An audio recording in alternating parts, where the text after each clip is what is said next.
بهترین مهاجم نوک تاریخ از نگاه عباس قانع. خدای من. داوید ویا، شفچنکو. میلان و شفچنکو یا هری کین. شفچنکو یا مایکل اوون. بازم شفچنکو دروگبا. سخت شد.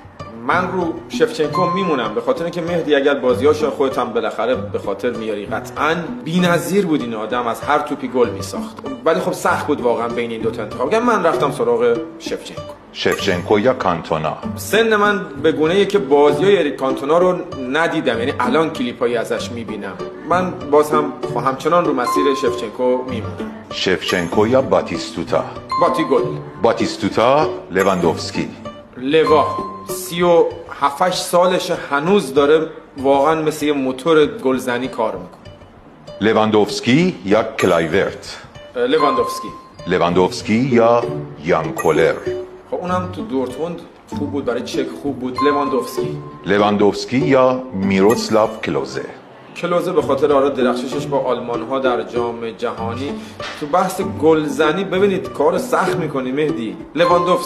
لواندوفسکی یا اینزاگی. پیپو خیلی تو آفساید بود.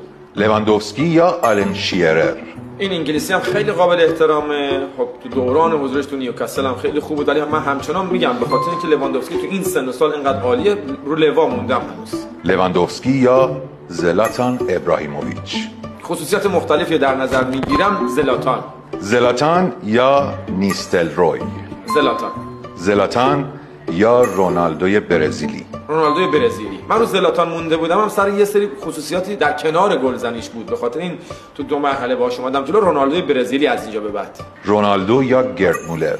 خب وصف گرد مولر رو شنیدم، بدون شک قابل احترامه، شاید خیلی هم بیان توی مرحله ایشون انتخاب کنم، اما من رونالدوی برزیلی رو همچنان میپسندم. رونالدو یا تیری هانری. رونالدوی برزیلی رو به احترام جمع انتخاب میکنم. دو تا مهاجم دیگه هن که فوق العاده متفاوتن. رونالدو یا پله افسانه‌ای.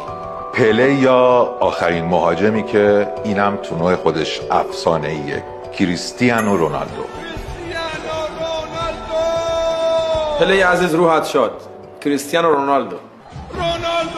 فوتبال باشه، هیجان باشه، سیل جمعیت باشه، همه نگاه به من باشه که چی میگم، از چی میگم، دور تو بگردم من، برگم تموم نشی واقعا نسبت به فوتبال. کریستیانو رونالدو.